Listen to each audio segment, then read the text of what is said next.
Tead, kas sa oled kunagi peatunud ja mõelnud, kust su mõtted tegelikult tulevad?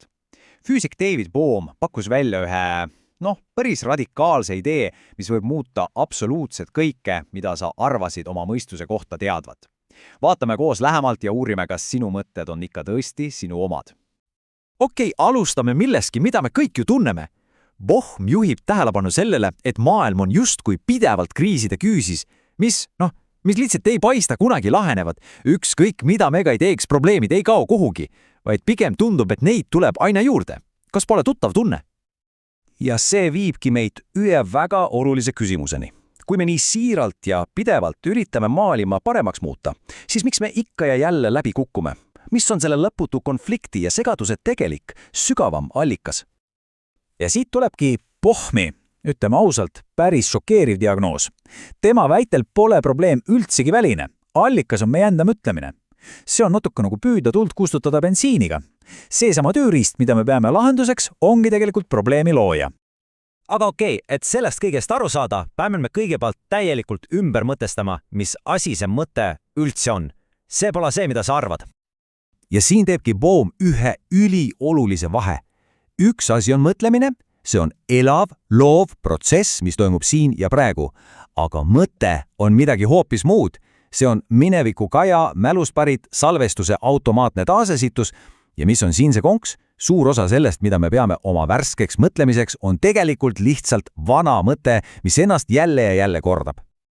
Ja kuule, see läheb veel huvitavamaks. Täpselt sama loogika kehtib ka meie emotsioonide kohta. On olemas otsene tundmine siin ja praegu ja siis on tunne, mis on tegelikult minevikust pärit salvestatud emotsioon, mis lihtsalt käivitub uuesti. Mõtle korraks järele, mitu korda sa oled reageerinud täiesti uuele olukorrale vana, tuttava, salvestatud tundega. Aga oota, see pole veel kõik. Asi läheb tegelikult veelgi sügavamale. Bohmiga järgmine suur avastus on see, et mõte pole mingi neutraalne vaatleja. Vastupidi, see kujundab aktiivselt meie tegelikkust, aga teeb seda nii, et teeskleb samal ajal, et ta ainult kirjeldab seda. Põhimõtteliselt mõte teeb midagi ära ja siis esitleb seda tulemust nii, nagu see oleks lihtsalt objektiivne fakt, varjates omaenda rolli selle loomisel. See on natuke nagu kunstnik, kes maalib imelise pildi ja väidab siis, et leidis selle täiesti juhuslikult metsast. Võtame ühe väga lihtsa ja konkreetse näite. Riigipiirid. Neid ju ei eksisteeri looduses, eks.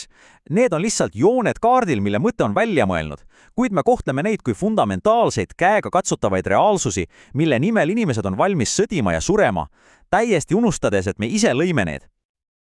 Ja see viib meid järgmise suure ideeni. Bohmi jaoks ei ole mõte üldsegi midagi individuaalset, mis toimuks sinu peas. Vastupidi, see on kõikeõlmav, kollektiivne süsteem, milles me kõik, kas teadlikult või mitte, osaleme. Ja vaata, see süsteem on tohutu. See hõlmab absoluutselt kõike, meie intellekti, meie tundeid, isegi meie kehakeemiat, ühiskonda, kultuuri, keelt, mälu. Aga kõige olulisem on mõista seda, minu mõte ja sinu mõte ei ole tegelikult eraldi asjad, me oleme kõik osa ühest ja samast süsteemist. Kõige parem viis sellest mõelda on kujuta ette, et see on üks hiiglaslik refleks.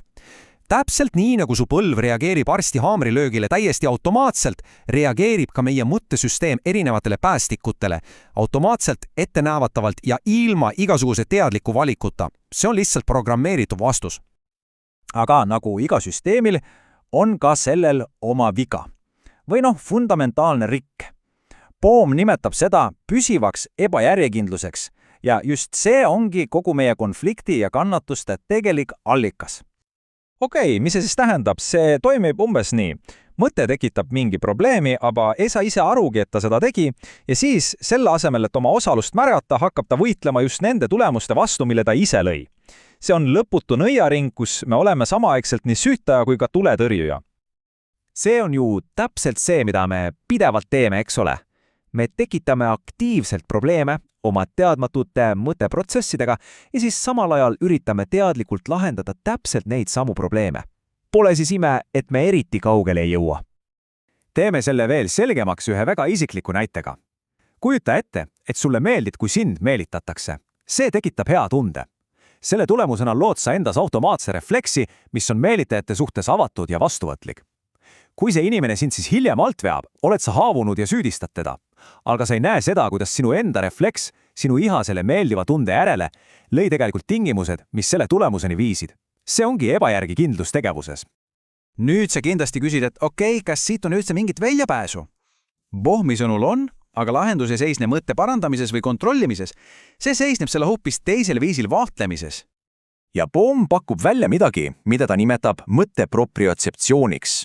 See kõlab keeruliselt, aga idee on tegelikult lihtne. Täpselt nii, nagu su kehal on sisemine taju oma asendist ruumis, ilma peeglisse vaatamata, saame me arendada endas võime tajuda oma mõtted reaalajas just sel hetkel, kui need tekivad, mitte neid hinnates või muutes, vaid lihtsalt märkates.